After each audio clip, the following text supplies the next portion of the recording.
శ్రీ ఆచార్య ప్రబోధానంద యోగీశ్వర్ల వారికి నా సాష్టాంగ నమస్కారములు. నా పేరు గౌతమి, హిందూపురం నుండి చెప్తున్నాను. ఇప్పుడు మనం వినబోయే వాక్యము ద్వితీయ దైవ గ్రంథంలోని లూకాసు వార్త 21వ అధ్యాయం 17వ వచనము. నా నామము నిమిత్తము మీరు మనుషుల చేత ద్వేషింపబడుదురు. భగవంతుడు లేక దేవుని కుమారుడు తెలిపిన జ్ఞానము సాతాను ఆవహించి ఉన్న ప్రజలందరికీ వ్యతిరేకంగా కనిపించుచున్నది. దేవుని నామము నిమిత్తము వాక్యములు చెప్పువారు వారు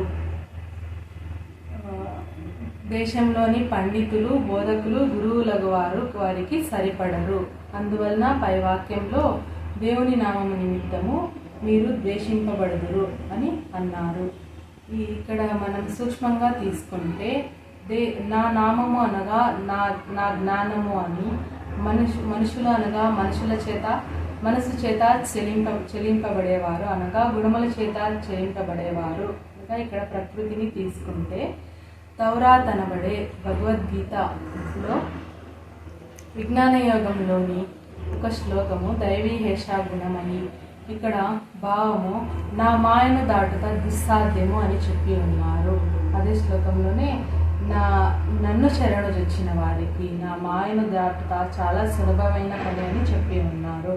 అదేవిధంగా శ్రీ శ్రీ శ్రీ వేమన భగవాన్ వారు చెప్పి ఉన్న పద్యము పతి ఒప్పిన సతి ఒప్పును అని పద్యంలో అదేవిధంగా దేవుని మార్గము మాయ మార్గము ఏ విధంగా సులభంగా దాటిపోగలరు పతి ఒప్పితే అనేసి అక్కడ చెప్పి ఉన్నారు.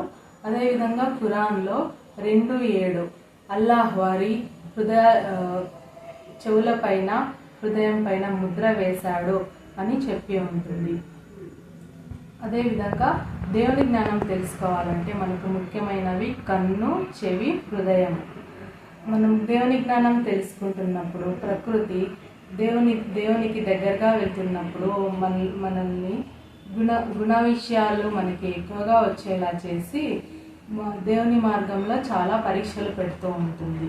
పరలోక తండ్రి ప్రభువుగా కనిపించిపోయాడు. పరలోక తండ్రి ఆదరణకర్తగా కనిపించబోతున్నాడు. ప్రభువు మాటలు అందరిలో వ్యాపించాలి. ప్రభువు నిజమైన దేవుడిగా తెలియాలి.